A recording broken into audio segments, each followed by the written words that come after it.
मालिका बसुमतारीनि दख'ना गलायाव सिखाव खावनाय सिखावफोरखौ हमबाय पुलिसा। चिरां जिल्लानि सिङाव थानाय बेंटल बाजाराव मालिका बसुमतारीनि गंसे दख'ना गलायाव सिखाव हाबनानै गासैबो दख'ना सादोर ब्लाउस बायदि बायदि 1,50,000 रांनि मुवाखौ खावनानै लांदोंमोन थांनाय हरनि समाव। नाथाय खाफाल मोजां, दायो सिखावखौ आसाम पुलिसनि सिग्रोमनायाव फुंनि 9 रिंगायाव सिखावखौ थाबैनो हमनो हाबाय। दायो सिखावखौ बेंटल आउटपस्टआव हमनानै दोननाय जाबाय।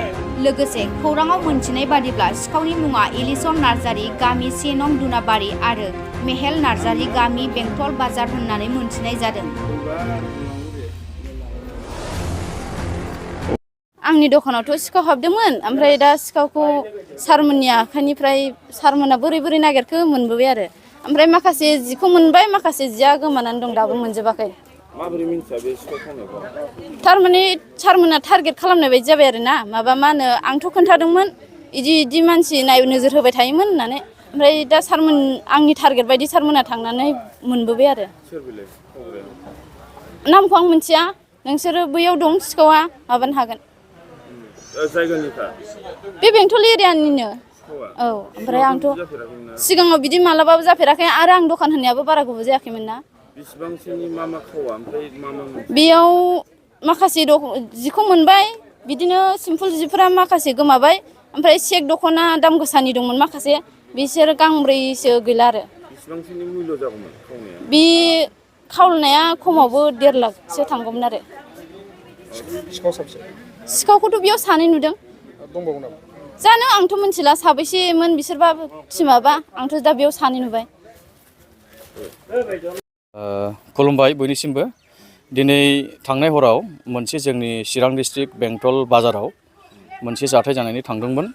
बियो दख'ना दखान दङमोन, बेयाव खमसे खम 1.5 लाखसोनि माल दङमोन। बे दख'ना दखाना दिनैहाय दुथां सिखावफोरनि साल सलनावहाय बे दखानखौ खावनानै लांदों सिखावफ्रा। दा बेनि उनाव पुलिस प्रसासन गासैबो पुलिस प्रसासननि बिबांनि मानसिफ्रा फैनानै बेयाव नायफैबाय। दखानाव गासैबो खावजोबनाय, सुरमार जाजोबनाय, लांजोबनाय माल जेबो मोनसेबो गैया। बेयाव बहुद दामि दामि दख'ना दङमोन, बेखौ लांजोबदों।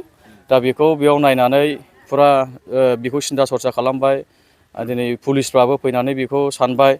ओमफ्राय जोङो बाजार हिसाबै जों बेखौनो पुलिसखौ खावलायदोंमोन, आच्चा बे जाथाया बोरै जानो मोनखो? बेयावथ' जोंहा जेबो डिउटिबो गैया, पुलिस प्रसासननिफ्राय जेबो डिउटि गैया, पेट्रलिंबो गैया। दा बे हिसाबै जों बुंबाय थादोंमोन। दा बे हरावहाय बे जाथाया जानानै थांबाय, जों पुलिसखौ नारसिनदोंमोन आरो जोङो सिन्था खालामदों बाजारनिफ्राय सिन्था खालामनानै जोङो बुंदों जे बेखौ आन्दाज लानानै बे बुस्थुआ थिग मोनसे खारनाव जानो हागौ। मानो होनब्ला बेयाव जाफ्लायबाय थायो, बहुद बुस्थु बिदिनो खावनाय मानाय जाबाय थायो बाजाराव नानानथा रोखोम। दा बेखौ जोङो सानदों जाहैबाय बेयाव गोबां ड्राग्स एडिक्टेड मानसिबो दङ। दा बेखौ जोङो फार्स्ट जोङो सिन्था खालामग्रोदों, बिनि सायाव जोङो डाउट लाग्रोदों आरो। दा बेनि उनाव जोङो सानदों जे जोङो जि बेयावहाय ड्राग्स एडिक्टेड मानसिफोर गथ'फोर दङ, बिसोरखौ जोङो सानैसो लोगो हमनानै रायज्लायग्रोनाया मोजां जागोन नामा होननानै जोङो पुलिस प्रसासनखौ जोङो बुंदोंमोन। दा बिथांमोना प्रसासननिफ्राय थांनानै लोगो हमहैदों। थिग बे सन्देह खालामनायानो बेनो जानो हादों आरो दिनै।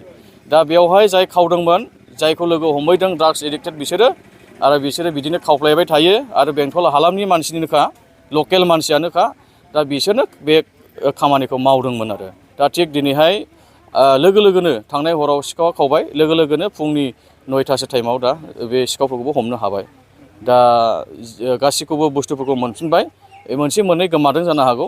दा जोङो सिखावफोरखौ मोनफिनबाय पुलिस प्रसासननि माखासे नाजानायाव, बेखौ नागिरनायाव आरो बेखौहाय नायनानैहाय गासैखौबो स्टाडि खालामनानै बेखौ मोननो हाबाय। बाजार नेग्रा ओमफ्राय पेट्रलिंफोरनि सायाव माबायदि? दिनै बाजारावथ' जेबो पुलिस प्रसासननिफ्राय मोनसे मोनायोब्लानो जेबो पेट्रलिं बा डिउटिबो गैखायानोखा, बेखौ आङो बुङो। दा जोङो खावलायबाय थादों पुलिस प्रसासनखौबो। थारमाने बेयावहाय मोनसे बेंटल हिसाबै बहुद गिदिर मोनसे दखान बाजार दङ आरो बेयाव जोङो मेक्सिमाम माने बहुद मानसि थासारि, माने पपुलेसनाबो गोबाङानो आरो बाजारफ्राबो बिराद गिदिर। दा बे हिसाबै बेयाव जेब्लायबो जोङो कन्टिनिउ मोनसे पेट्रलिं एबा डिउटिखौ जोंनो नांगौ बाजाराव होननानै जों बुंबाय थायो। नाथाय खिन्थु बेखौ